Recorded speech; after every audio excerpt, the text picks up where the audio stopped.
Hello my dear चुलबुलो, welcome to tech इडिसी। आज आगे दिन আমরা ফর লুপ পড়েছিলাম, আজকে আমরা while লুপ পড়ব।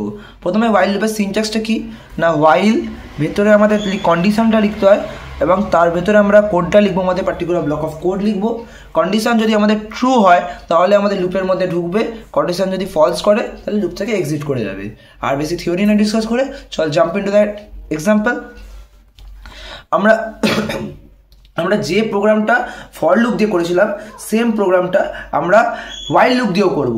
চল এক্সাম্পলটা করেছি কি, write a program to print all numbers from 1 to 100।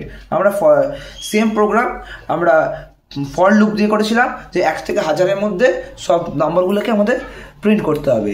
আমরা সেম জিনিস আমরা 1 থেকে 100-এর মধ্যে বলেছি, কারণ আমরা 1 থেকে 100-এর মধ্যে সব নাম্বারগুলোকে আমাদের প্রিন্ট করতে হবে ইউজিং while লুপ। তাহলে হ্যাজ ইনক্লুড স্টুডিওজ ইন্টিগ্রেটেড তো সিনট্যাক্স। প্রথমে আমাদের কি থাকে, প্রথমে আমাদের এখানে তো কোনো ইনিশিয়ালাইজেশন নেই, কিন্তু আমাদের তো ইনিশিয়ালাইজ করতেই হবে। আমাদের লুপটা কোথা থেকে শুরু হচ্ছে সেটা তো আমাকে বলতেই হবে, না তো আমাদের লুপটা চলবে কী করে।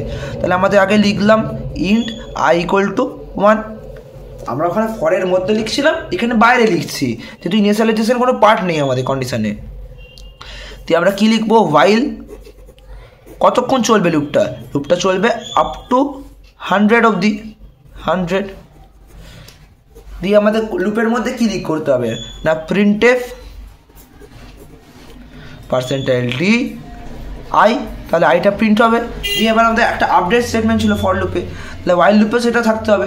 আমাদের তো নম্বরটা বাড়াতে হবে না, তো লুপটা তো ইনফাইনাইট লুপ চলবে। i++ যদি না দিস ফর লুপ বা while লুপে i++ বা i- আপডেট স্টেটমেন্টটা, তাহলে কী হবে না, লুপটা ইনফাইনাইট টাইম ঘুরতে থাকবে আর লুপটা তো শেষই হবে না কখনোই।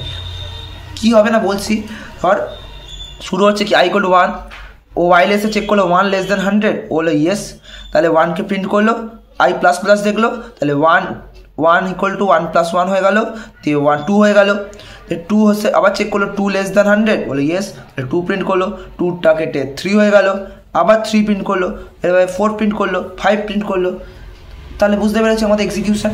যদি i++ স্টেটমেন্টটা না থাকে তাহলে কি এটা বাড়ছে বল, ও এসে 1 < 100 1কে প্রিন্ট করলো, আবার চেক করছে 1 < 100, আবার 1 প্রিন্ট করছে, দিয়ে মানে আনলিমিটেড টাইম 1 প্রিন্ট হয়ে যাচ্ছে।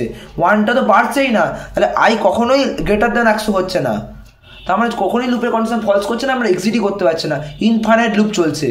তোর কম্পিউটার চলে এক এসেই যাচ্ছে পুরো স্ক্রিন জুড়ে। তাহলে এই কন্ডিশন কখন ফলস করবে, যখন 99 প্রথম 99 < 100 99 প্রিন্ট হয়েছে, 99টা i++ 100 হয়েছে, বলে 100 < 100, বলে ইয়েস, তাহলে 100 প্রিন্ট করলো, 100টা 101 হয়েছে, 101 নট < 100, কন্ডিশন ফলস করলো, ও while লুপ থেকে এক্সিট করলো, রিটার্ন করে গেল। তাহলে আউটপুট কী পাবি, 1 2 3